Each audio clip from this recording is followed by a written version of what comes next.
Closing this afternoon section, it is a pleasure to announce Michael Hutchings from the University of California, Berkeley. He speaks on beyond the Weinstein conjecture in 3 dimensions. All right, well, I want to thank the organizers for inviting me to this conference in this wonderful place.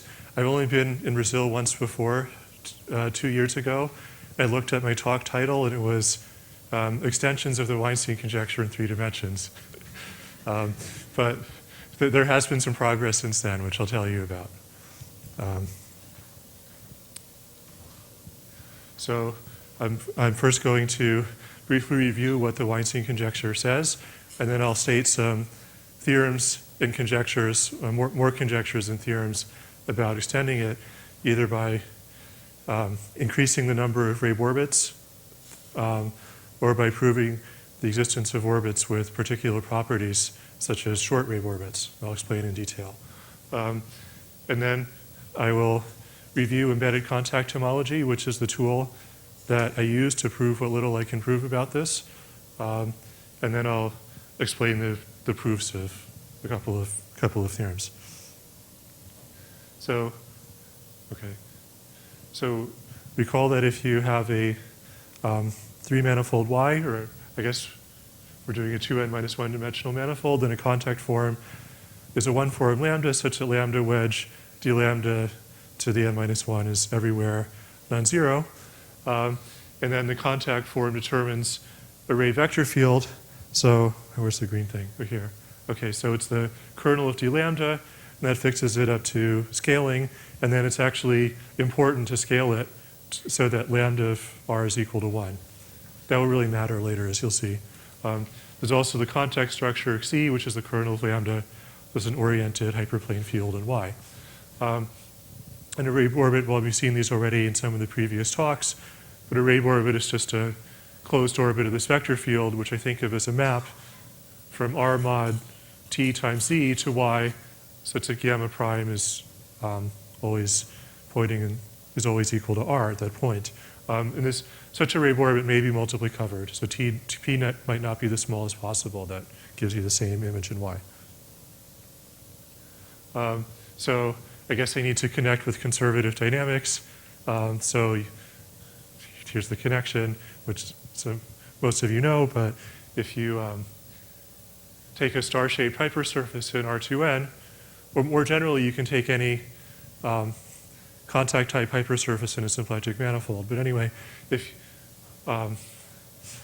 you take a star-shaped hypersurface in R2n, then this lambda is a primitive of the standard symplectic form in R2n, and it restricts to a contact form on the star-shaped hypersurface. And the Rabe vector field is, up to scaling, the Hamiltonian vector field on this hypersurface, or any Hamiltonian that has this hypersurface as a regular level set. So if you want to understand closed orbits of Hamiltonian flows on contact type or star-shaped hypersurfaces in R2n, then that's a special case of contact geometry. And also, which we also heard about earlier today, if you take take any Riemannian manifold and look at its unit cotangent bundle, well, the cotangent bundle has a canonical 1 form on it, which eats a vector. So you take a tangent vector to the cotangent bundle, then you can project it to the tangent vector to the manifold, and then you can pair it with whatever cotangent vector you started from to get a number. So that defines a canonical 1 form on the cotangent bundle. And then if you have any Riemannian metric on your manifold, and you look at the unit cotangent bundle, so the set of all unit length cotangent vectors, then that canonical 1 form restricts to a contact form on the unit cotangent bundle, and the Rabe vector field is exactly the geodesic flow. So if you flow along the Rabe vector field, you're just moving along a geodesic at unit speed and also keeping track of in what direction the geodesic is pointing. So if you want to understand closed geodesics on Riemannian manifolds, then that's also a special case of trying to understand Rabe orbits. So motivated by this and some other examples, Weinstein in the 70s conjectured that every contact form on a closed manifold has at least one ray orbit. So that's the Weinstein conjecture. And since then, many special cases and families of examples of this were proved. It was only completely proved in 3 dimensions by Taubes in 2006 using Seiberg-Witten theory. I may mention a little later what's involved in that.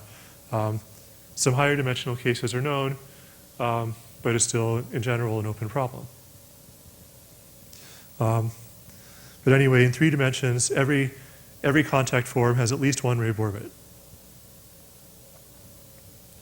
Now, since we're never satisfied, or at least we need to come up with problems to keep us employed, we'd like to try to improve this. So the various ways you could try to improve it, one is, can you prove that there's more than one ray orbit? Or can you get a lower bound on the number of ray orbits, which is bigger than 1?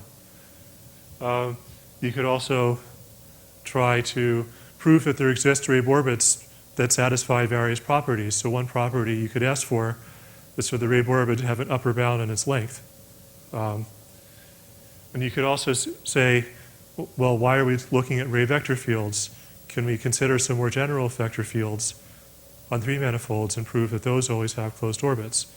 So it's, there's a famous story about what used to be called the Seifert conjecture, which said that every vector field on a closed 3 manifold has a closed orbit. So that was disproved. The sort of most regular counterexamples were provided by Christina Cooperberg about 20 years ago. So you can, any 3 manifold has a real analytic vector field on it with no closed orbit. So you need to assume something about your vector field if you want to guarantee the existence of a ray orbit. But it's not clear exactly what assumption is the weakest necessary. So anyway, it turns out that we can improve the lower bound of the number of ray orbits at least a tiny bit. There's a conjecture about the existence of short ray orbits, but I don't really have any non-trivial results about it, but I'll tell you about it anyway. And we can also slightly generalize from ray vector fields to something else, but I won't talk about that today unless there's extra time and somebody asks me. But you can interrupt with any question you want, and I can explain on the board. So here's some theorems about existence of more than one ray orbit. So the first theorem is in joint work with Taubes. We showed that if you have a non-degenerate contact form, then there are always at least 2 ray orbits, 2 embedded ray orbits. I mean, of course, if you have any ray orbit, you can consider multiple covers of it, but I don't care about that. So there are always at least 2 ray orbits, embedded ray orbits, if the contact form is non-degenerate. A non-degenerate means that the ray orbits are cut out transversely in an appropriate sense. And the precise definition is that if you have any ray orbit, so it's some circle in Y, you can look at the linearized ray flow on the contact planes. Those contact planes are transverse to this circle. You can identify the contact plane field over the circle with its normal bundle.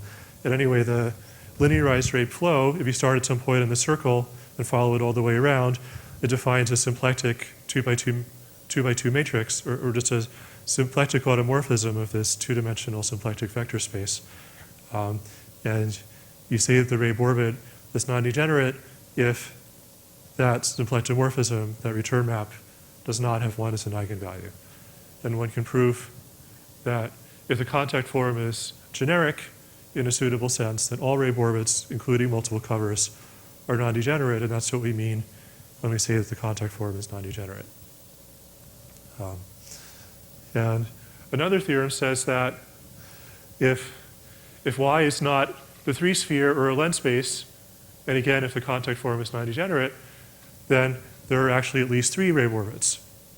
And there are various famous theorems in dynamics which say that under such and such circumstances, if you have 3 closed orbits, then you have infinitely many. So that suggests that maybe if Y is not the 3 sphere or lens space, then there are infinitely many ray orbits. But I don't know how to apply those theorems in dynamics to this particular situation. So that's still a speculation. So we would like to remove the non-degeneracy assumption. So in a recent work with my two recently graduated students, Dan Cristofaro Gardner and Vinicius Ramos, who used to be Vinicius Grip. He has a lot of last names, but now he's Vinicius Ramos. So sort of, if you combine various stuff which we did together, the conclusion is that every contact form on a closed three manifold, even if it's non-degenerate, has at least two embedded Rabe orbits. So this was, at the time, it was a new result for the standard contact structure on S3, but shortly thereafter, Ginsburg, Hein, Reniewicz, and Maccarini proved the same thing for the three-sphere using different methods, which you heard about earlier today. And there's still a conjecture, which I don't know who said it first, but it appears in a paper by Ekelund and Hofer, which says that every star-shaped hypersurface in R2n has at least n closed characteristics, by which I mean n closed orbits of the Hamiltonian vector field for any Hamiltonian having that as a regular level set. So various special cases have been proved by Yiming Long and collaborators.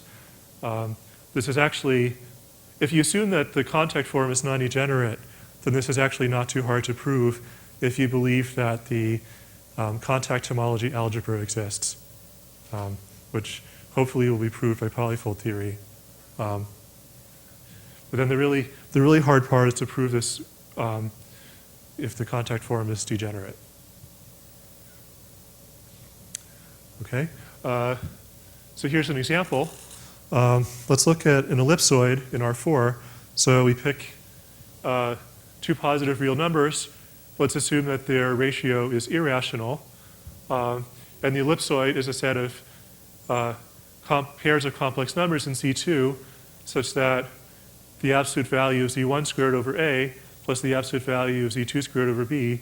And for reasons, well, sort of, it makes symplectic geometry come out nicer if you multiply this by pi. So we assume that this is less than or equal to 1. So that's the four-dimensional ellipsoid, E of AB. Its boundary, Y, is the three-dimensional ellipsoid is star-shaped, so it has the canonical contact form from before. And you can work out the Rabe vector field if you just have to calculate the Hamiltonian vector field of this Hamiltonian and then scale it appropriately. So then you find that the Rabe vector field is 2 pi times 1 over A times the derivative with respect to theta 1, where theta 1 is the polar coordinate on the first C factor in C2, plus 1 over B times d by d theta 2. So what that means is that this vector field rotates the two complex coordinates. It takes time A for the first complex coordinate to go all the way around, and it takes time B for the second complex coordinate to go all the way around. Now, because A over B is irrational, if both of those complex coordinates are non-zero, then you can never come back to where you started. So the only way to get a closed orbit is if one of these coordinates is equal to 0. They can't both be 0, but one of them can be 0. So it gives you two embedded Rabe orbits, the circles where Z1 is equal to 0 or Z2 is equal to 0, and that's it. So, so this shows that the lower bound of two Rabe orbits is sharp, at least for S3. You can also take the quotient of a finite cyclic group action acting on C2, which multiplies the two coordinates by two different roots of unity, and take the quotient, and that gives you a length space. And the standard contact form is invariant under that action. So you get a contact form in the length space, which also has two Rabe orbits, just the images of these. So if your S3 are a length space, then there exists a contact form with exactly two Rabe orbits. Now, the embarrassing admission is that I don't know any other examples of contact forms in closed three manifolds with only finitely many Rabe orbits. So if you know an example, I'd like to hear about it. If you think about it for 5 seconds and think you have an example, it's probably wrong. Unless you know something really special. Anyway, if you just try to write down examples, it's really hard to get something that doesn't have infinitely many orbits. And Hofer, Wysocki, Sander proved that if you take a generic compact star-shaped hypersurface in R4, then there are infinitely many embedded Rabe orbits. And there's also a theorem by Colette and Honda, which says that many contact structures on closed three manifolds have the property that for any contact form whose kernel is that contact structure, there are infinitely many Rabe orbits. And the proof uses linearized contact homology. So I'll conjecture, but if it turns out to be wrong, then you should delete this from the video. But I'll just deny ever saying this. But anyway, the conjecture is that if Y is a three manifold, which is not S3 or length space, then every contact form is infinitely many Rabe orbits. You could further conjecture that even if you're on S3, then if there are only finitely many Rabe orbits, then it's just the equivalent in some sense to the ellipsoid example.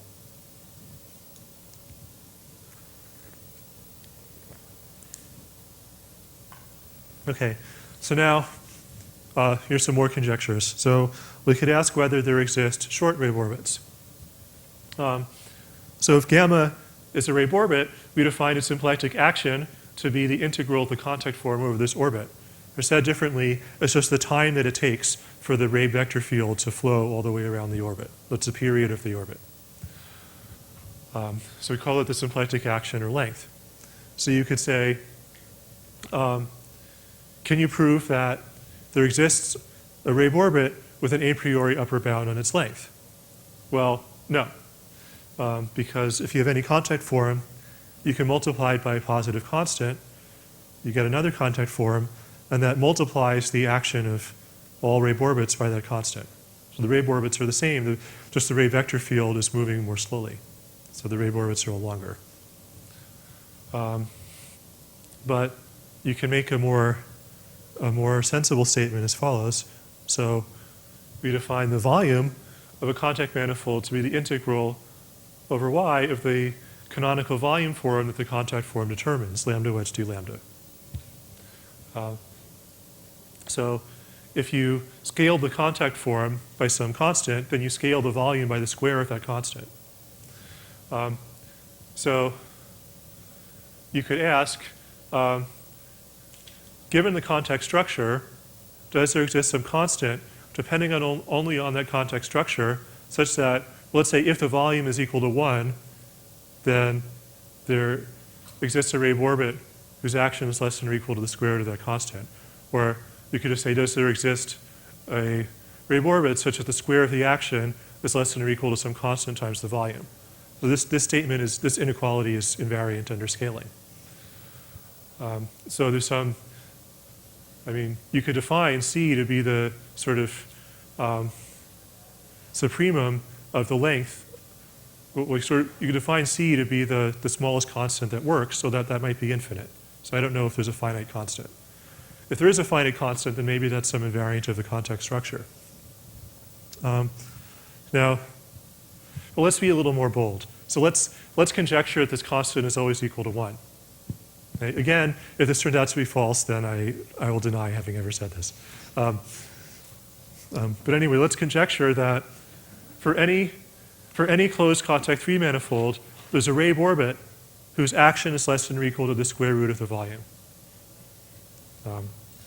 So there's some very limited evidence for this. So I can't prove anything close to this, although there is a theorem which is, well, it sort of involves the asymptotics of the lengths of a whole collection of Rabe orbits and relates that to the volume. So there does exist a relation between lengths of Rabe orbits and volume, but it's much weaker than this conjecture. I'll tell you that relation later. Anyway, let's look at a couple of examples to see if we believe this conjecture or not.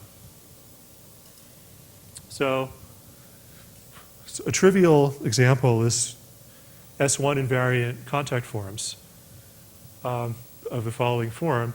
So you can start with a pre-quantization contact form. So you take a principal S1 bundle Y over a surface sigma with a non-zero Euler class, let's call it positive. You choose a symplectic form on the surface. You want its area to be 2 pi times the Euler class of this bundle. And then there always exists a connection on this principal S1 bundle whose curvature is equal to this symplectic form. If you prescribe the curvature, the only constraint here is that it has to have the correct integral over sigma. So that's what's called a pre-quantization contact form. So that's a little bit too boring. So let's multiply by an S1 invariant function. So let's just choose any positive function on sigma and multiply the connection one form by the pullback of that function. And this defines a contact form lambda. Now what are the Ray orbits of this contact form? Well, first of all, if you just take A, then every fiber of the circle bundle is a Ray orbit and it has length 2 pi. So that's why that's kind of boring.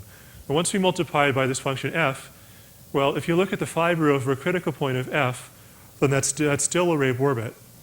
And its action is 2 pi times f of x. Right? Now, there may also be Ray orbits whose projection moves around in the surface. And I have no idea what those are. But I don't care. As long as I can find some short Ray orbit, then I've confirmed the conjecture. Okay? So you can also calculate the volume. If this function f is equal to 1, then the volume is just 2 pi times the symplectic area of sigma. When you multiply f, then you have to put an f squared in the area integral. And this is, of course, greater than or equal to the symplectic area of sigma, which is 2 pi e, times this 2 pi, times the minimum value of f squared. Right? Now, if x is the point at sigma where f is minimal, then that's a Ray orbit whose action is 2 pi times the minimum of f. Okay? So then the shortest Ray orbit has length less than or equal to 2 pi times the minimum of f. So the square is 4 pi squared times the minimum of f squared. So if e equals 1 and f is a constant, then the conjecture is true, and there's a short Ray orbit whose length is exactly the inequality in the conjecture is sharp. Otherwise, the conjecture is true. Okay? So that's a little bit of motivation. Of course, if we multiply this contact form by a non-S1 invariant function, then who knows what happens? It's hard to understand. But anyway, the conjecture is true in this trivial example.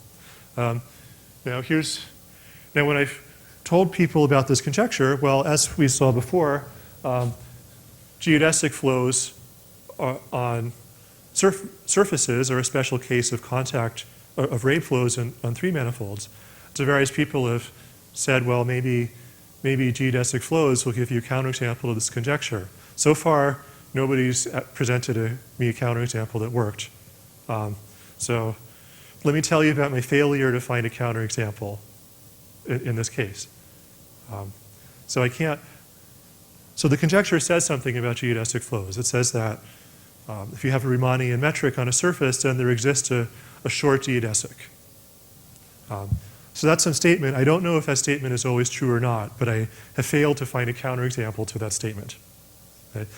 So this business is what in Riemannian geometry is called systolic inequalities. So you say, if you have a Riemannian manifold, does there exist a closed geodesic which is short with respect to the volume of the manifold? So let's think about the case of the two-sphere. So let's take any Riemannian metric on the two-sphere whose total area is 4 pi. So then there's a canonical contact form, which we saw before, on the unit cotangent bundle whose Ray vector field is a geodesic flow. And the symplectic action of a Riemann orbit is exactly the Riemannian length of the corresponding closed geodesic. Now this manifold, as was mentioned this morning, is SO3, so it has a double cover by S3. So you actually, if you look at the short Riemann orbit conjecture, it actually says something a little stronger if you replace the unit cotangent bundle of S2 by its double cover. So the statement you get for the double cover is as follows. So the double cover has volume 16 pi squared. And the conjecture says that there's a geodesic which lifts to the double cover and has length less than or equal to 4 pi. Okay? So this is sharp for the round metric on the sphere. So if you take, you take the round 2 sphere and look at the equator, well, that has length 2 pi, but it doesn't lift to the double cover in the unit cotangent bundle. So to get something that lifts to the unit cotangent bundle, you have to take the double cover of this, which has length 4 pi. If you have an arbitrary metric, if you want to figure out whether a geodesic lifts to the double cover of the unit cotangent bundle, then you just draw the geodesic in the sphere with some point removed. So you draw a picture in the plane. You count the number of times it crosses itself, and the geodesic lifts to the double cover if and only if that number of crossings is odd. Okay? So this is sharp. Now the reason why you might be nervous is if you've never seen this stuff before, you might conjecture that if you have any Riemannian metric on the 2 sphere with area 4 pi, then there exists a closed geodesic of length less than or equal to 2 pi. That's famously not true. So there's a counterexample by Calabi and Croak. So you take a flat equilateral triangle and you glue it to a copy of itself. And if you don't like having singular metrics, then smooth this a little bit on the boundary of the triangle. And that gives you a metric on S2. And the shortest closed geodesic is something that sort of bounces between a vertex of the triangle and the center of the opposite side. And has length greater than 2 pi. However, it turns out that the shortest odd geodesic in this example, the shortest even geodesic, the shortest geodesic that lifts to the double cover has length less than 4 pi. So if you're bored with the rest of my talk, you can doodle on a piece of paper and find it. Okay? Right. So much for that. So I'm sorry I can't prove anything, but it would be boring if everything in my talk was already finished and there's nothing for anyone to do, right? Okay, so that's a fun conjecture. If you may find an example or make any progress, please let me know. All right. So now let's see if we can prove anything. So are there any questions about the first part of my talk before I get into this?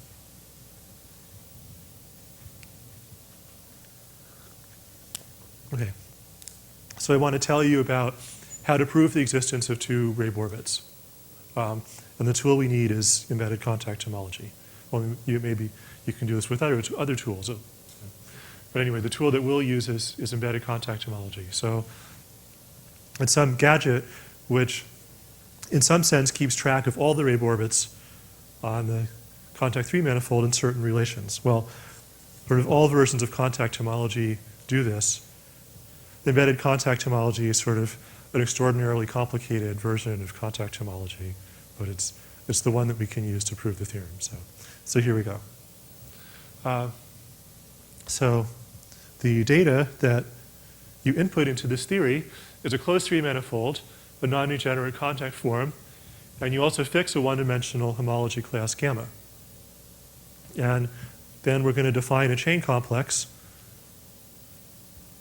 and we're going to use Z mod 2 coefficients because that's good enough for the application, although you can use integer coefficients if you can endure the pain of orientations.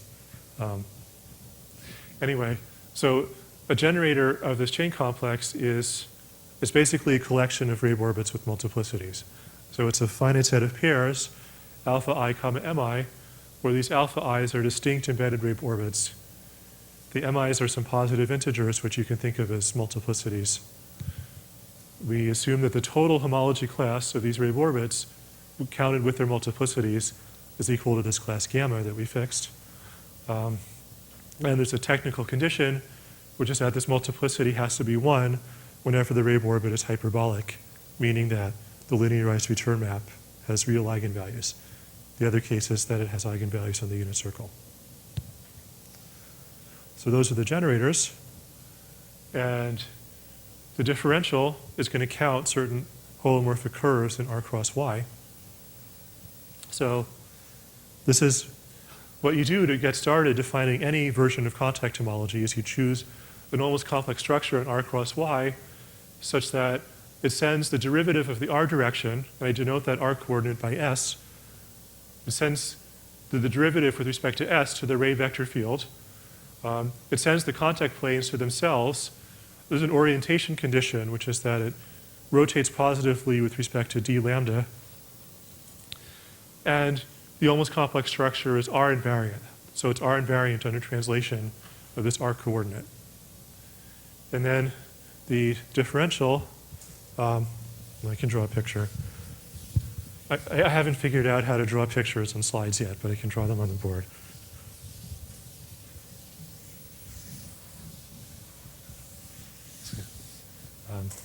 Is it okay if I go over the dividing line? It's going to be a long picture. So we have R cross Y.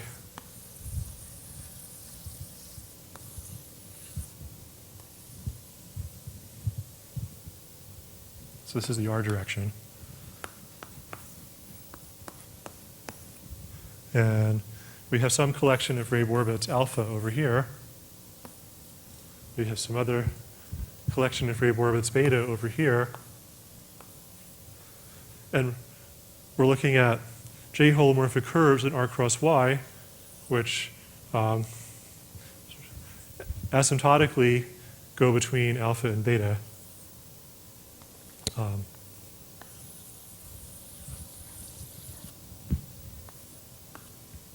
Maybe they have positive genus or whatever. So there's an issue about exactly which holomorphic curves you're supposed to count. And this is actually kind of a long story.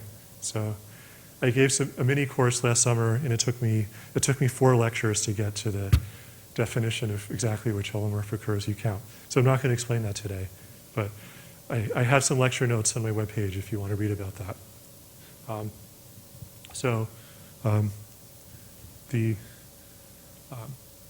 The name for this condition, which I will explain, is that the ECH index is equal to 1.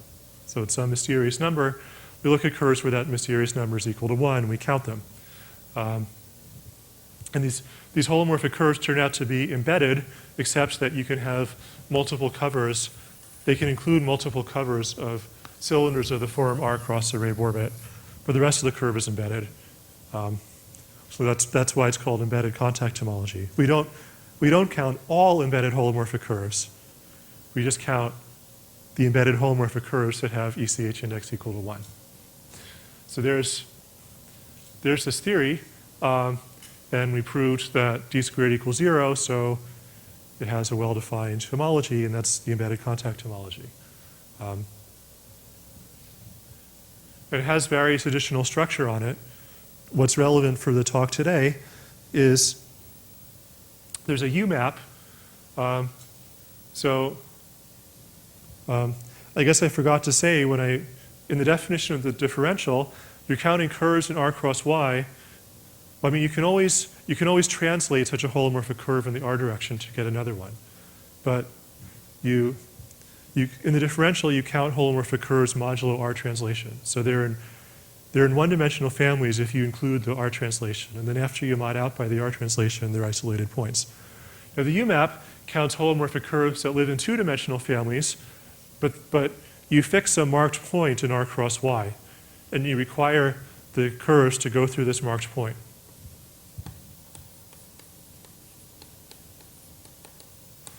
But since this holomorphic curve is a two-dimensional surface in a 4-manifold, it's a codimension 2 condition to go through this marked point. So if you have a two-dimensional family of holomorphic curves, you expect, if things are transverse, to get isolated holomorphic curves that go through this point. So you can count them using, and what you get is a chain map from this chain complex to itself, and that induces a map on homology, which is called U.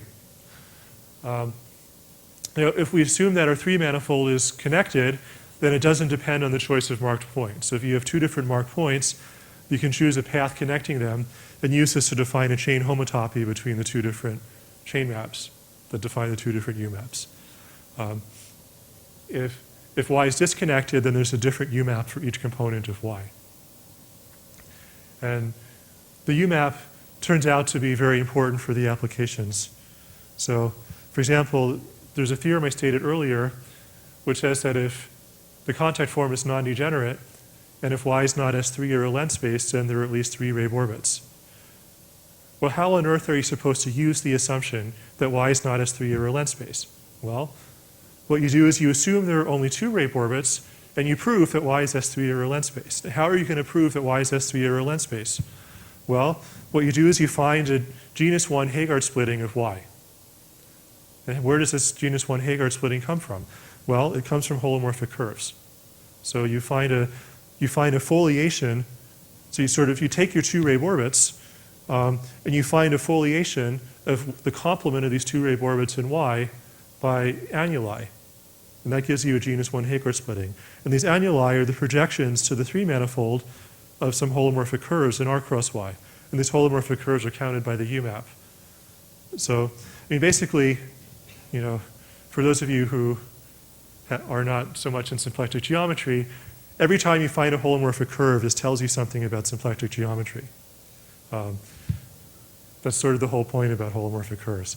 And the U map provides a lot of holomorphic curves, which tell you a lot of useful things. Okay. Now, so it turns out it was not a big surprise, because the whole point of the definition of ECH was motivated with the desire that this would be true. But it's a theorem of Taub's. It's not surprising, but it's very difficult to prove. It's a 500-page proof using hundreds of pages of other stuff that there's an isomorphism, canonical isomorphism, between embedded contact homology and Seiberg-Witten-Floer homology, or I should say Seiberg-Witten-Floer cohomology, as defined by Kronheimer and Rufka. So this Seiberg-Witten-Floer cohomology is the homology of a chain complex, which is, roughly speaking, generated by solutions to the Seiberg-Witten equations in Y, and whose differential counts solutions to the Seiberg-Witten equations in R cross Y. And there's some serious complication caused by what are called reducible solutions. But anyway, it's a very natural theory to consider in gauge theory. It's also now known to be isomorphic to Heegard-Floer homology. And so Taub's proved that embedded contact homology is isomorphic to Seiberg-Witten-Floer cohomology, which is sort of continues with the material that he used to prove the Weinstein conjecture. There's also a U map on here, which is identified with a U map on the other side. So in particular, this tells you that embedded contact homology, although we used contact geometry and holomorphic curves to define it, really is only a topological invariant of the 3 manifold, the contact structure, and the class gamma. And in fact, if you say things a little differently, it really depends only on the 3 manifold, because there's a canonical grading, absolute grading of this theory. I didn't talk about gradings at all, but there's a grading of this theory by homotopy classes of oriented 2-plane fields on Y. And both Seiberg-Witten-Floer and ECH have gradings of this type. And then Dan Christopher Gardner proved that Taub's isomorphism respects that grading.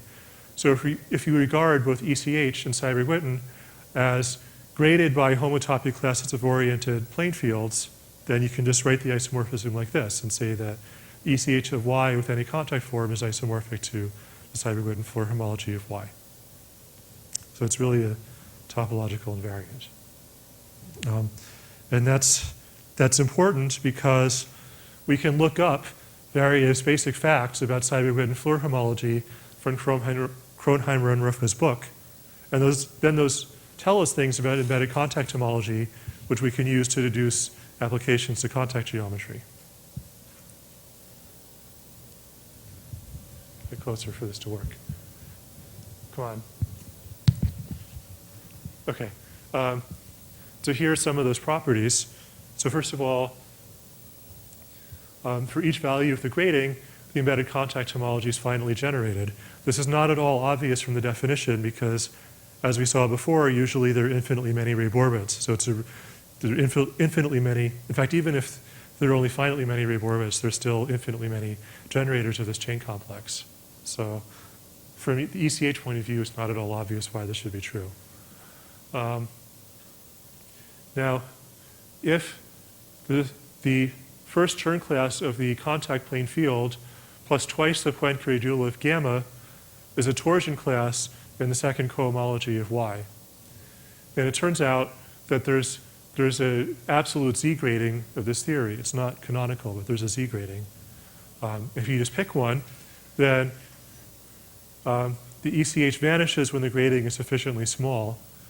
And when the grading is sufficiently large, the UMAP is an isomorphism, so it's periodic with period 2, and it's non-trivial.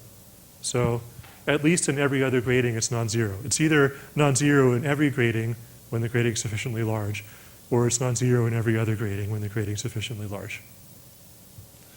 So this has important consequences. For example, we can immediately deduce the Weinstein conjecture. Of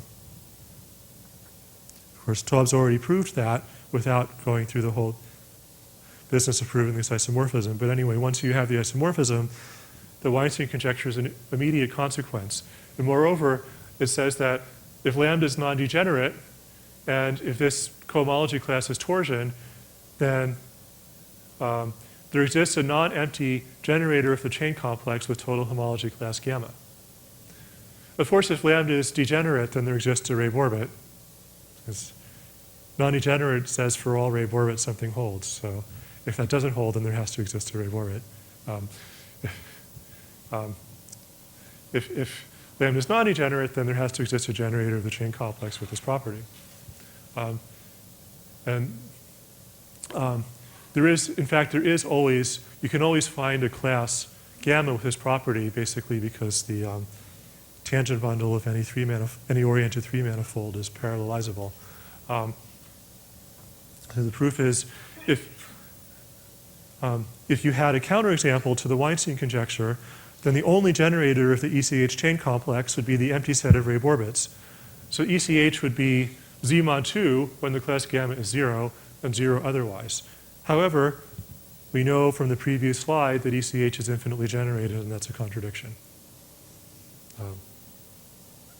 Now, the fact that ECH is infinitely generated does not imply that there are infinitely many Raybohr bits, because as we saw, the ellipsoid has only 2.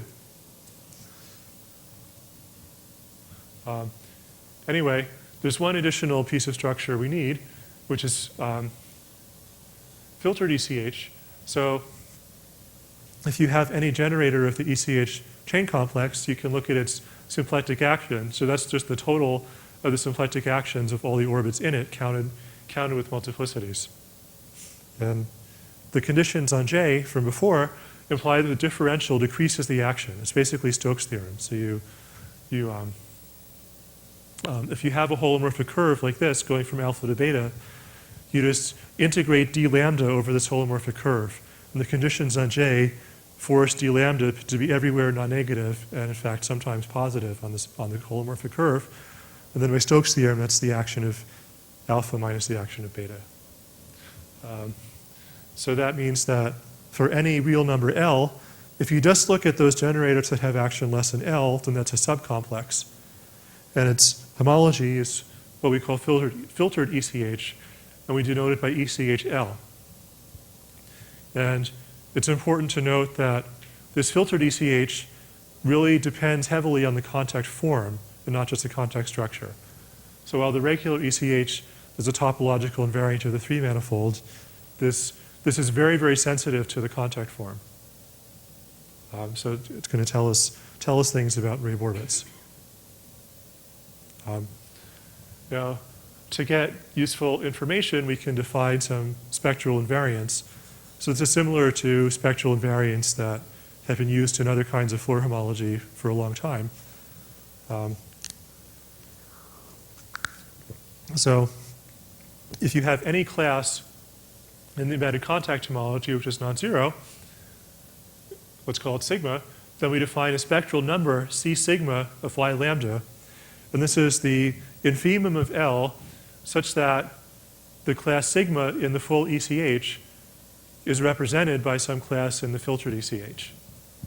So this L has to be finite because you can represent this class here by some cycle in the chain complex. So there's some maximum action of any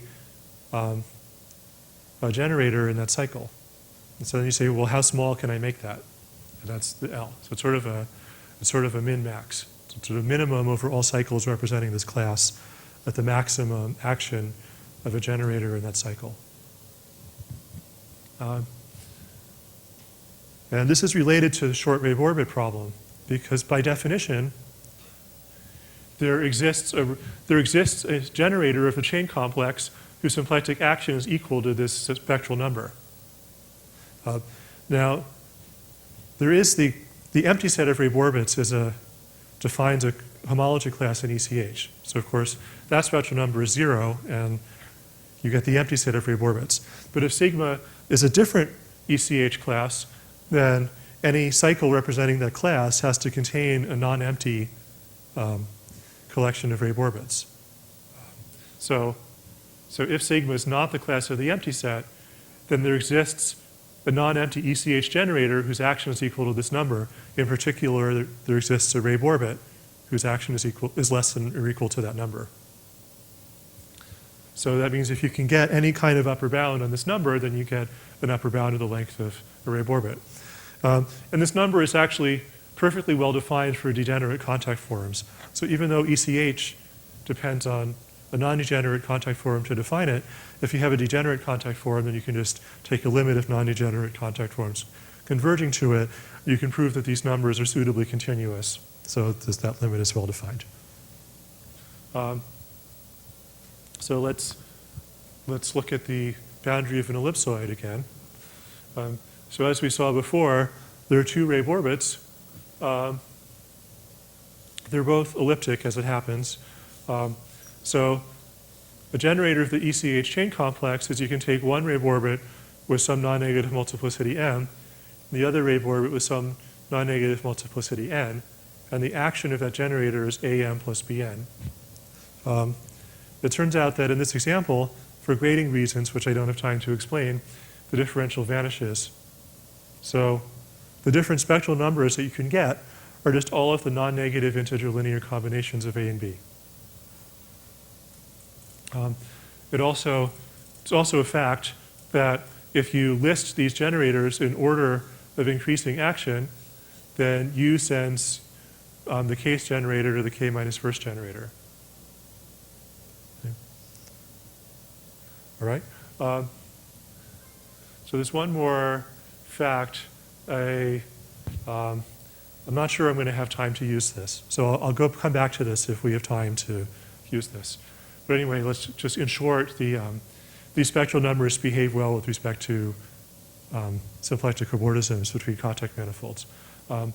So let me tell you how you can use this machinery to prove the existence of two wave orbits. So the key result is the following. So this is with, again, with Dan Christopher Gardner and Vinicius Ramos. So the theorem says, if you have any contact three manifold, possibly degenerate, and suppose you have a sequence of classes in ECH such that U of the k plus first class is the kth class. Now, notice that you can always find such a sequence because by the isomorphism with Seiberg-Witten Floer homology, if you take a class where C1 of C plus 2 times the Poincare dual with gamma's torsion, then U gives you a 2 periodicity for sufficiently large values of the grating. So such a sequence always exists if you choose gamma appropriately. If you have such a sequence, then let's look at the limit of the spectral number squared divided by k as k goes to infinity, and that's equal to 2 times the contact volume. So this relates the contact volume to the limit of some numbers which are the lengths of certain collections of Rabe orbits. So it's some connection between lengths of certain, sort of not all of the Rabe orbits, but certain, these spectral numbers are the lengths of certain algebraically selected collections of Rabe orbits. And the asymptotics of their lengths are related to the volume. So let's check this conjecture for the ellipsoid to give you some idea of what's going on.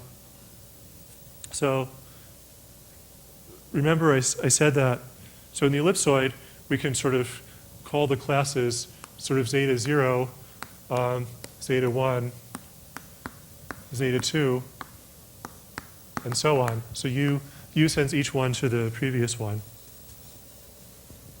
And these classes are obtained by listing all the generators in order of increasing symplectic action. So what does that mean? Well,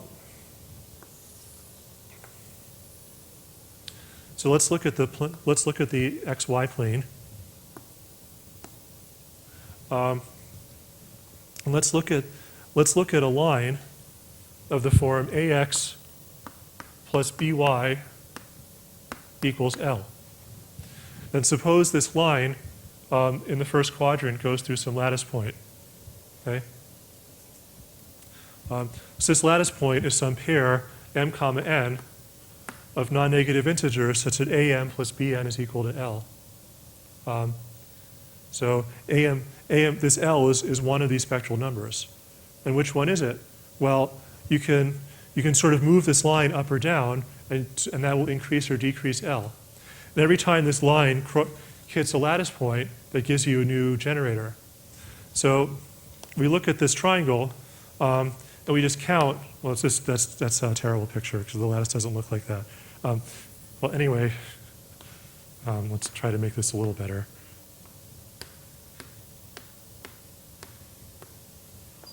So suppose this triangle contains k plus 1 lattice points.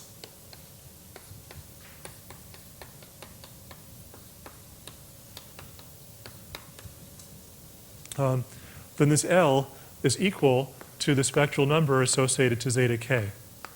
Because this lattice point right here, if you take m times the first Rabe orbit plus n times the second Rabe orbit, then that's the generator zeta k, and its action is equal to this L. Okay? So that's sort of what I wrote there. So C zeta k is equal to L, where this triangle encloses k plus 1 lattice points. Now, the number of lattice points in this triangle is approximately the area of this triangle. So if k is very big, then k is equal to the area of this triangle plus some error, and you can just calculate that the area of this triangle is L squared over 2ab. Because this is the point L over a comma 0, and this is the point 0 comma L over b. Okay? So even I can calculate the area of this triangle, right? So then if you just plug that in, you take the limit of the spectral number squared, so that's this L squared, divided by k, then that's 2ab. And then it's another calculus exercise to check that the volume of the ellipsoid is equal to ab. The volume of the 4-dimensional ellipsoid is equal to the area of this triangle. Oh, sorry, not this triangle. Well, the moment map image. Anyway, so the area, the volume of the 4-dimensional ellipsoid is AB over 2, and the volume of the boundary is twice that by Stokes' theorem. Okay, so we just checked the asymptotic formula for an ellipsoid. All right. So here's how we use the asymptotic formula to prove the existence of two Rabe orbits. So the key lemma is the following. So suppose there are only finitely many Rabe orbits. So if I'm trying to prove that there are at least two, I can assume that without loss of generality. So let's take some class in ECH. Then the spectral number, C sigma, is a non-negative integer linear combination of the action of the finitely many embedded Rabe orbits. Moreover, if U of this class is not zero, so that there's also a well-defined spectral number, C U sigma, then that spectral number is less than the spectral number of sigma.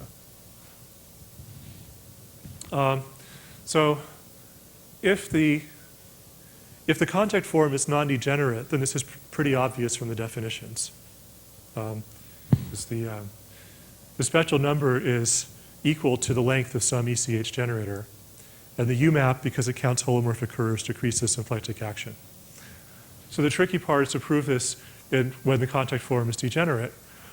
It's actually false if there are infinitely many Rabe orbits. So if you look at an ellipsoid where A over B is rational, unlike the irrational case that we've been talking about up until now, then some of these spectral numbers are repeated. Okay? Anyway, if you assume that you have only finitely many orbits so that they're isolated, then you can use a Gromov compactness argument to deduce the lemma for the degenerate case from the lemma from the non-degenerate case. Or rather, sorry, I guess what I should say is, the sort of UMAP gives you a holomorphic curve going through a point. We can take this point to not be in any of the Rabe orbits. And then there's a Gromov compactness argument that says that as your sequence of non-degenerate contact forms approaches the degenerate one, if there's always a holomorphic curve through this point, then you get a strict inequality on the action. Okay. And then once you have this lemma, then the distance of two Rabe orbits follows very quickly. Because suppose there's only one Rabe orbit. And we know there's at least one. Anyway, so let's fix one of these magic classes where C1 of C equals 2 Poincare dual of gamma's torsion, so you can have the sequence of sigma k's. And by the lemma, each of these spectral numbers is some non-negative integer multiple of the period of the one Rabe orbit. So that multiple is called mk, and these mk's strictly increase as you increase k. So that means that the limit of the spectral number over k is at least t, the period of the Rabe orbit. But the asymptotic formula says that the limit of the spectral number squared over k is finite. And that's an immediate contradiction. Right? Because if you have this, then this is sort of growing at least linearly with respect to k, so this limit is going to be infinite. If you wanted to prove the existence of three Rabe orbits, you need some other kind of contact homology that grows cubically instead of quadratically. In fact, some of the theorems that prove the existence of infinitely many Rabe orbits work by finding some kind of contact homology that has exponential growth. Anyway, let me conclude with one curious fact. So I'd like to prove that there's always a short Rabe orbit whose length is less than or equal to the square root of the volume. And I'd like to prove that there are always at least three Rabe orbits with a couple of exceptions, like the ellipsoid. So I can't prove either of those things, but I can prove that each of those things, in all cases, at least one of those things is true. Okay? So there's no example which is a counterexample to both of these conjectures at the same time. All right? So, and the proof is very simple. So if there are only two Rabe orbits, you have to prove that the product of their lengths is less than or equal to the volume, and you can do that. You can do that similarly to the calculation with this calculation we did over here using the asymptotic formula. And I was going to sketch for you how you prove the asymptotic formula for the case when y is equal to S3. So you can prove that using the cobordism maps, which I skipped over. So it's a couple pages, it looks like that. Okay, so you can do that. And the general case is more difficult and uses sort of a generalization of Dobbs's proof for the Weinstein conjecture. Anyway, I think it's time for the cocktail party, so I'll stop now. Thank you.